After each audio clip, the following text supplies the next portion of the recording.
My sister excluded me from her wedding, so I went on vacation. When the wedding collapsed, my family frantically tried to reach me. I was already gone.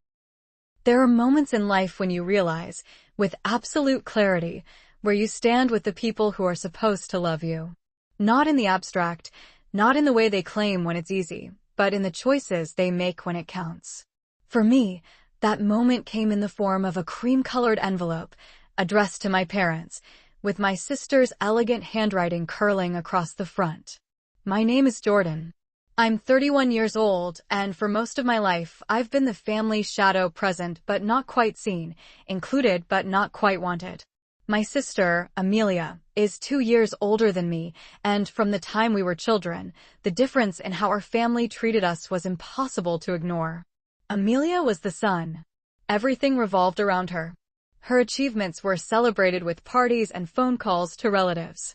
Her struggles were met with sympathy and support. Her opinions shaped family decisions, her preferences dictated holiday menus, her moods set the temperature of every room she entered. I was the moon, reflecting her light, never generating my own. I got good grades, but they were expected. I had achievements, but they were mentioned in passing. I had struggles, but they were private because no one seemed to notice when I was hurting. I told myself it didn't matter. I was independent, self-sufficient. I didn't need the constant validation that Amelia craved. But independence isn't the same as invisibility, and somewhere along the way, I stopped being able to tell the difference. The wedding planning started 18 months ago. Amelia had met Marcus at a charity gala. He was a real estate developer, wealthy and charming, with a smile that made my parents weak in the knees. Their engagement was announced with a 5-course dinner at a country club, complete with champagne toasts and a professional photographer documenting every moment. I wasn't invited to that dinner either. I found out about it on Instagram, scrolling through photos of my parents beaming next to Amelia and her new fiancé, aunts and uncles raising glasses, cousins I hadn't spoken to in years all gathered together in one room. I called my mom the next day. "Mom, I saw the engagement dinner photos. I didn't know you were having a celebration." "Oh, honey, it was just a small thing. Last minute. We didn't want to bother you." "Bother me? You're so busy with work. We figured you wouldn't want to drive all that way for a casual dinner." I lived 45 minutes away. 45 minutes. But somehow, that was too far for a casual dinner that included 30 other people. "Okay," I said. "Well, congratulations to Amelia. Tell her I'm happy for her." "I will, sweetheart. She'll be so glad to hear from you." Amelia never called. She never texted. The congratulations I'd asked my mother to pass along were apparently forgotten, because when I finally spoke to my sister a week later, she acted like the engagement dinner had never happened. "We're thinking of a spring wedding," she said, her voice bright. "Maybe May. At the vineyard. It's going to be so beautiful." "Sounds lovely. We're keeping it small. Intimate. Just close family and a few friends." I didn't ask if I was included in close family. I assumed I was. That was my mistake. The invitation arrived on a Tuesday. It was beautiful, thick cream paper, gold foil lettering, a delicate ribbon tying everything together. I opened it with actual excitement, imagining my name in that elegant script, picturing myself at the vineyard, watching my sister get married. But my name wasn't on the invitation. The envelope was addressed to my parents. Inside, the invitation listed Amelia and Marcus, the date and time, the vineyard location. And at the bottom, in smaller print, "Adults only, please. Limited seating. No +1. No mention of me. Just my parents' names, written in a space that should have included their children." I stared at it for a long time. Then I called my mom. "The wedding invitation arrived," I said. "Oh, good. Isn't it beautiful? Amelia worked so hard on the design. It's addressed to you and Dad." A pause. "Well, yes. You're living at your own address now. We assumed you'd get your own invitation." "I didn't. There's only one envelope. With your name on it." Another pause. Longer this time. "Let me talk to Amelia. There must have been a mix-up with the guest list." I waited 3 days. No call from my mom. No call from Amelia. No invitation in my mailbox. I called my mom again. I talked to Amelia, she said, her voice careful. She said the guest list was already finalized. There wasn't room to add anyone else. Add anyone else? I'm her sister. I shouldn't need to be added. I should have been on the list from the beginning. Jordan, it's not like that. The venue is small. They had to make cuts. It wasn't personal. Wasn't personal. You know what I mean. I don't. Actually, I don't know what you mean at all. My mother sighed, the sound heavy with exasperation. Amelia is under a lot of stress right now. The planning, the budget, Marcus's family expectations. She had to make difficult choices. So I was a difficult choice. You're twisting my words. Am I? Mom, when was the last time I wasn't a difficult choice? When was the last time you chose me over something Amelia wanted? The silence on the phone was answer enough. I'm sorry, Jordan. I really am. But the guest list is final. Maybe you can come to the reception? Just for a little while. Did Amelia ask you to invite me to the reception? Another silence. That's what I thought. I hung up. I sat in my apartment, the unaddressed invitation still on my coffee table, and I felt something inside me shift. Not break, I'd been broken too many times for that. But shift. Like tectonic plates moving beneath the surface, rearranging the landscape of my heart into something I didn't recognize. I didn't call Amelia. I didn't text. I didn't show up at the vineyard hoping to be let in. Instead, I did something I'd never done before. I chose myself. The idea came to me fully formed, like a gift I'd been waiting for without knowing it. A vacation. Somewhere far away. Somewhere my family couldn't reach me, couldn't find me, couldn't make me feel like the afterthought I'd always been. I'd been saving for years, not for anything specific, just a habit I developed in college when money was tight. There was enough in my savings account for a trip. A real trip. Somewhere I'd always wanted to go but never allowed myself to consider. I chose Costa Rica. Not because I had any connection to it. Because it was far. Because it was warm. Because when I closed my eyes and imagined myself there, I felt something I hadn't felt in years. Anticipation. The possibility of joy. I booked the flights that night. A week-long trip, leaving the day before the wedding, returning a week after. I booked a small eco-lodge near the rainforest, arranged for a rental car, and started packing. I didn't tell my family. Not because I was trying to hide, but because I didn't think they'd notice. And if they did notice, I didn't think they'd care. My mom called a few days before I left. Have you thought more about the reception? I'm sure Amelia wouldn't mind if you stopped by for an hour. I'm not coming to the reception, Mom. Jordan, please. Don't be difficult. This is your sister's wedding. I wasn't invited to my sister's wedding. I'm not going to crash the reception like some charity case she's allowing out of guilt. That's not what this is. It's exactly what this is. And I'm done pretending it's something else. What are you saying? I'm saying I'm going on vacation. I'll be out of the country for a while. Don't try to reach me. Out of the country? Jordan, what are you talking about? But I'd already hung up. The flight was long. 7 hours to San Jose, then a 3-hour drive to the lodge. By the time I arrived, I was exhausted, dehydrated, and running on fumes. But when I stepped out of the car and smelled the air, wet earth and blooming flowers, and something green and alive, I felt something unlock in my chest. I was alone. Really alone, for the first time in my life. Not the alone of an empty apartment while my family gathered without me. The alone of choice. The alone of freedom. I spent the first 2 days doing nothing. I slept late, ate fresh fruit from the local market, and sat on the deck of my cabin watching howler monkeys swing through the trees. I didn't check my phone. I didn't scroll social media. I didn't think about the wedding that was happening 3,000 miles away. On the third day, I went hiking. The trail wound through the rainforest, past waterfalls and rivers and trees that had been standing for centuries. I walked for hours, my legs burning, my lungs full of humid air, my mind finally quiet. I thought about my family. Not with the usual ache, but with something like curiosity. How had we gotten here? How had a family of 4 people become so fractured that one child could be excluded from a wedding without anyone raising a fuss? My father had called once, the day after I'd told my mom about the trip. I'd let it go to voicemail. Jordan, your mother told me you're going out of the country. That seems extreme. Call us when you get this. I hadn't called. I didn't plan to. On the fourth day, I turned my phone back on. There were 17 missed calls, 12 text messages, 5 voicemails, all from my family. The first texts were from my mom, sent the day of the wedding. Jordan, where are you? We need you. Something's happened. Please call me immediately. It's urgent. Please. Then from my dad. Call your mother. Now. This is serious, Jordan.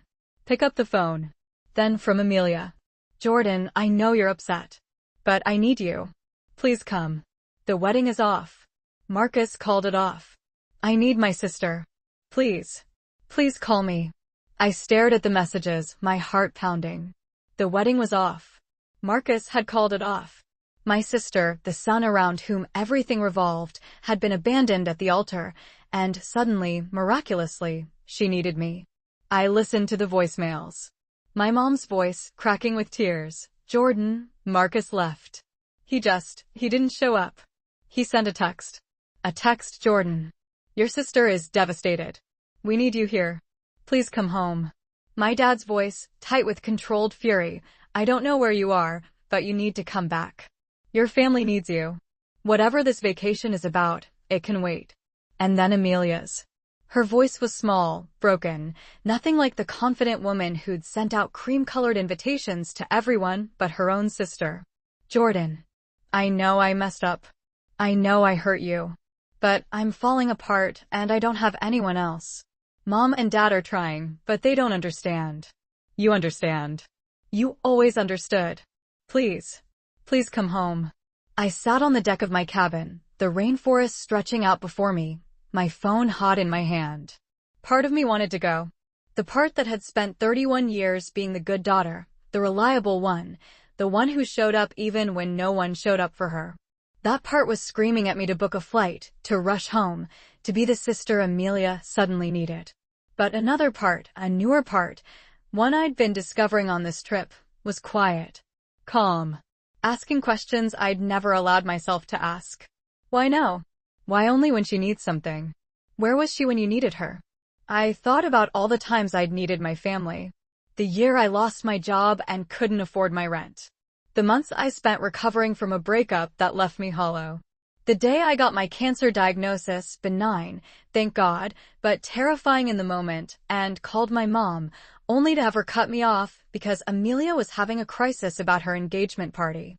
I'd shown up for them. Every time. And when I needed them, they were always too busy with Amelia. I texted my mom back, I'm safe.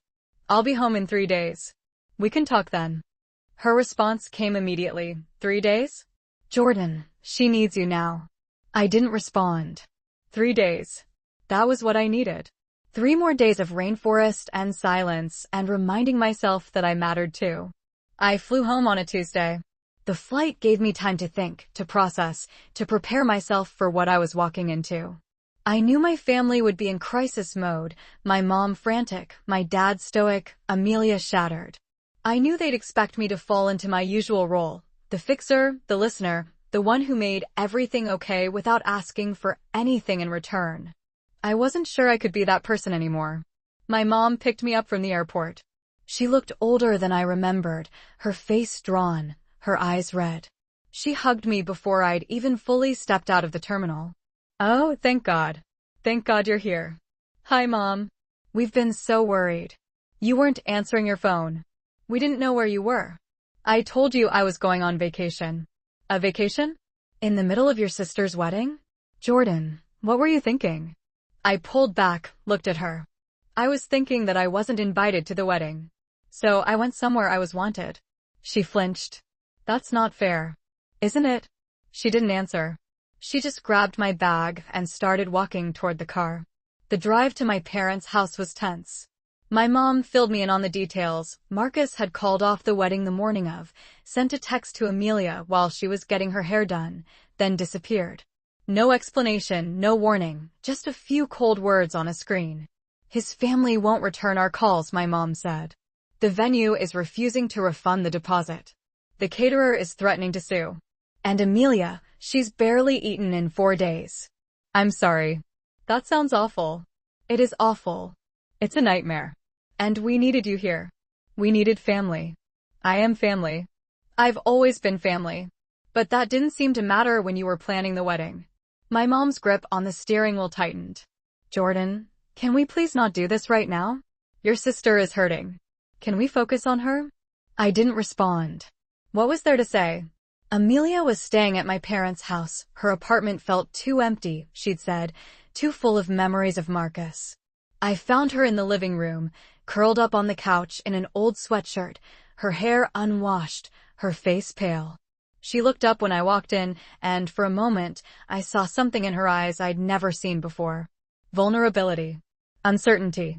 The mask she'd worn her whole life, the confident, capable, everyone loves me mask, was gone. Jordan. Hey, Ames. She started crying. I crossed the room, sat on the couch beside her, and let her cry into my shoulder. I held her like I'd held her when we were children, when she'd had nightmares or scraped her knee or lost a soccer game. I'm sorry, she whispered. I'm so sorry. It's okay. It's not okay. I was horrible to you. I excluded you. I made you feel like you didn't matter. And now, she choked on a sob. Now everything's fallen apart, and I need you, and you have every right to tell me to go to hell. I didn't tell her to go to hell. I wanted to. Part of me wanted to list every slight, every exclusion, every moment she'd made me feel invisible. But sitting there, holding my broken sister, I couldn't bring myself to do it. I'm here, I said. That's what matters. She cried harder. My mom stood in the doorway, watching us, tears streaming down her face. My dad was in the kitchen, pretending not to listen, his shoulders rigid. We stayed like that for a long time, Amelia crying, me holding her, the weight of everything unsaid pressing down on all of us. Over the next few days, the full scope of the disaster became clear. Marcus hadn't just called off the wedding. He'd been lying to Amelia for months. There was another woman, a colleague from work, someone he'd been seeing behind Amelia's back. The wedding wasn't postponed. It was canceled permanently. The financial fallout was staggering. Amelia had quit her job 6 months before the wedding, planning to focus on the planning and then look for something new after the honeymoon. She had no income, no savings, and a lease on an apartment she could no longer afford. My parents had poured their retirement savings into the wedding, the vineyard venue, the caterer, the band, the flowers. All of it gone. Non-refundable deposits that added up to tens of thousands of dollars. And Amelia herself was a wreck. She'd built her entire identity around being Marcus's wife. Without him, she didn't know who she was. We need to figure out a plan, my dad said during a family meeting on my 3rd day back. Amelia can't stay on our couch forever. She needs a job, an apartment, a way to support herself. I can help her look for work, I offered. My company is hiring. I could put in a good word. My mom nodded gratefully. That would be wonderful, Jordan. Amelia looked at me, her eyes still red. You do that? After everything? Of course. You're my sister. I don't deserve you. Maybe not. But you have me anyway. Over the next few weeks, I helped Amelia update her resume, practice for interviews, and navigate the job market. She landed a position as an administrative assistant at a tech firm, not glamorous, but steady. I helped her find an apartment she could afford, co-signed the lease, and loaned her money for the security deposit. My parents handled the financial wreckage of the wedding. They took out a loan to cover the debts, sold my dad's boat, and tightened their budget. They didn't ask me for money. I think they knew I wouldn't say yes, but I offered to help with small things. Groceries. Utilities. Anything that kept them from drowning. I did it all without resentment. Or at least, without expressing it. But the resentment was there. It lived beneath the surface, a current I couldn't ignore. Every time I helped Amelia with something, I remembered that she hadn't wanted me at her wedding. Every time I reassured my mom that things would be okay, I remembered that she'd chosen Amelia over me without a second thought. Every time my dad thanked me for being such a good daughter, I remembered that he'd never once stood up for me when it mattered. I was doing the right thing. I knew I was doing the right thing. But I couldn't shake the feeling that I was being used. That my family only wanted me around when they needed something. And I couldn't shake the memory of Costa Rica. The freedom. The peace. the person I'd been when I wasn't the family fixer. 6 months after the wedding collapsed, I hit a wall. It happened on a Tuesday, in the middle of a work meeting. I was presenting a project update to my team when my phone buzzed, a text from my mom, asking if I could pick up groceries for my parents because my dad's back was acting up and they couldn't make it to the store. I felt something inside me snap. Not dramatically. Not with yelling or tears. Just snap. Like a rubber band that had been stretched too far, finally breaking. I finished the meeting, excused myself, and went to the bathroom. I sat on the floor, my back against the cold tile wall, and cried. I cried for the wedding I hadn't been invited to. I cried for the years of being invisible. I cried for the sister who'd only needed me when her life fell apart. I cried for the parents who'd never once asked what I needed. And I cried for myself, the version of me who'd spent 31 years being the good daughter, the reliable one, the one who showed up even when no one showed up for her. When I finally stopped crying, I made a decision. I wasn't going to disappear again. I wasn't going to change my name or move across the country. But I was going to stop. Stop being the fixer. Stop being the one who made everything okay while no one made sure I was okay. I was going to choose myself. Not in a dramatic way. In the small, daily ways that actually matter. I texted my mom back, I can't do groceries today. I have plans. Maybe Dad can order delivery. Her response came immediately, what plans? Just plans. I'll talk to you later. I turned off my phone and went home. The next few months were hard. My family didn't understand why I was pulling back. They'd gotten used to me being available, always ready to help, always willing to listen, always putting their needs above my own. When I started saying no, they pushed back. Jordan, your sister needs you to watch the cat while she's out of town. I can't. I have a work deadline. Jordan, your dad's appointment is at 2 p.m. Can you drive him? He can take an Uber. I'm not available. Jordan, Amelia is really struggling today. Can you come over? I love Amelia. But I'm not her therapist. She needs professional help. My mom was frustrated. My dad was confused.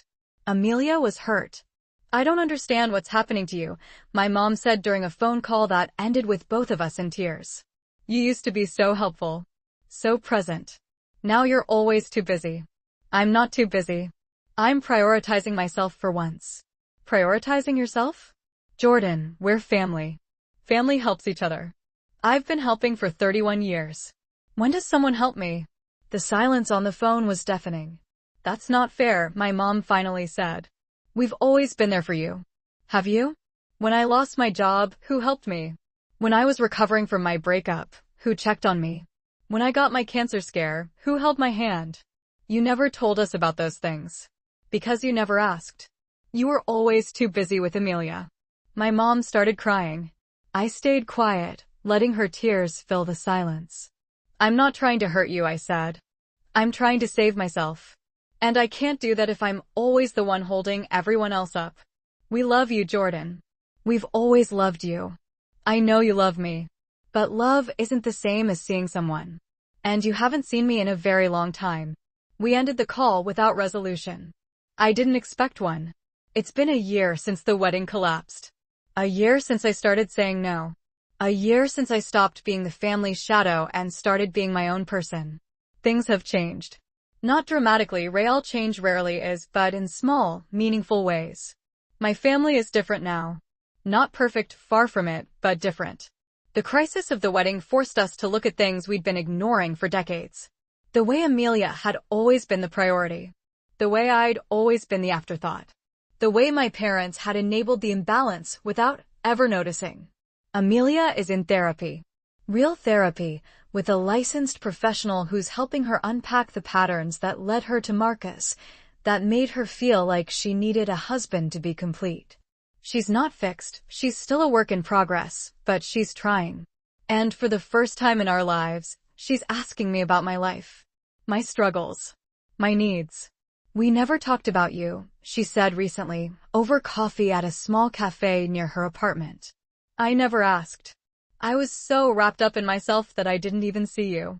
You see me now. I'm trying to. I know I have a lot to make up for. You don't have to make up for anything. You just have to be present. She nodded, and I saw something in her eyes I'd never seen before. Humility. The recognition that she wasn't the center of the universe, that other people's lives mattered too.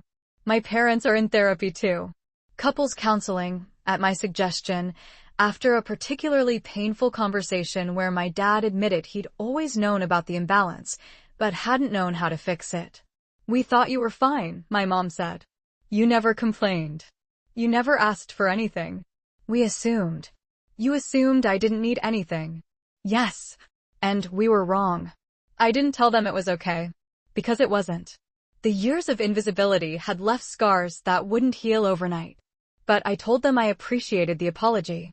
And I told them I was willing to try. Trying looks different now than it used to. I still help my family. But on my terms. When I have capacity, when it doesn't come at the expense of my own well-being. I say no without guilt. I set boundaries without apology. I prioritize my own needs without waiting for permission. I started seeing a therapist too.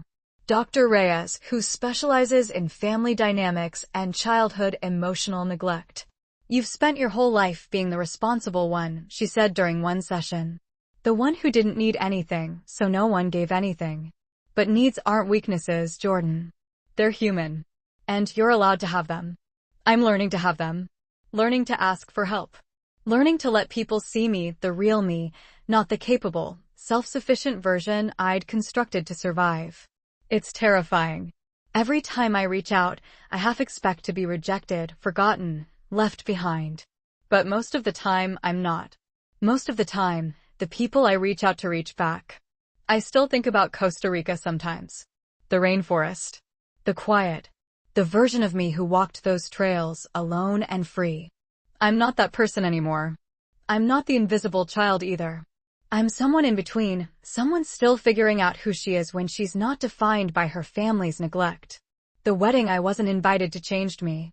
Not because I was excluded, but because I finally saw the exclusion for what it was, a reflection of a pattern that had been there my whole life. And once I saw it, I couldn't unsee it. I could have disappeared. Changed my name, moved across the country, started over as someone new.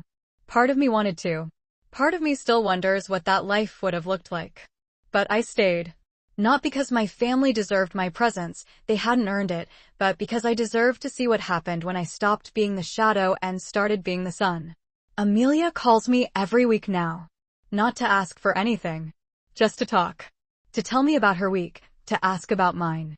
It's awkward sometimes. We're still learning how to be sisters in a way that isn't defined by her needs and my sacrifices. But it's something. A beginning. My parents invite me to dinner. Not as an afterthought, but as a priority. They ask about my job, my friends, my dating life. They remember things I've told them, follow up on conversations we've had. It's not perfect, old habits die hard, but they're trying. And me? I'm trying too. Trying to let them in. Trying to trust that this time is different. Trying to believe that I matter as much as anyone else. I still have moments of doubt. Moments when the old patterns resurface, when I feel myself slipping back into invisibility. But I have tools now. Boundaries. A therapist. A voice that says, you deserve to be seen. The wedding fell apart. My family fell apart. And in the wreckage, I found something I didn't know I was looking for. Myself. Today, I'm writing this from my apartment, on a quiet Sunday afternoon. The sun is streaming through the windows, and my cat is curled up on the couch beside me. My phone buzzes, a text from Amelia, a photo of her new puppy, captioned, "Meat Waffles." He's a menace, and I love him. I smile, type back a response, and set my phone aside. I think about the wedding sometimes. The cream-colored envelope. The exclusion. The pain that sent me to Costa Rica. I don't feel the same sting I used to. The memory is still there, but it's faded, softened by time and healing. I think about the phone calls too. The frantic messages while I was sitting on that deck, watching howler monkeys swing through the trees. The moment I decided to stay, to give myself 3 more days before rushing home to save everyone. That decision changed everything. Not because it was dramatic or heroic. Because it was the first time I'd chosen myself over my family's needs. I'm not invisible anymore. Not to them, and not to myself. I'm Jordan. The sister, the daughter, the person who finally learned to take up space. The door my family left open wasn't just an exit from their chaos. It was an entrance to my own life. I walked through. And on the other side, I found someone worth staying for. Which side of that story were you on? Let me know in the comments. And if you love diving into these Reddit rabbit holes with me, subscribe to Reddit Be Mine. We're building the best storytelling community on YouTube, and we'd love to have you. Click that sub button and stay tuned.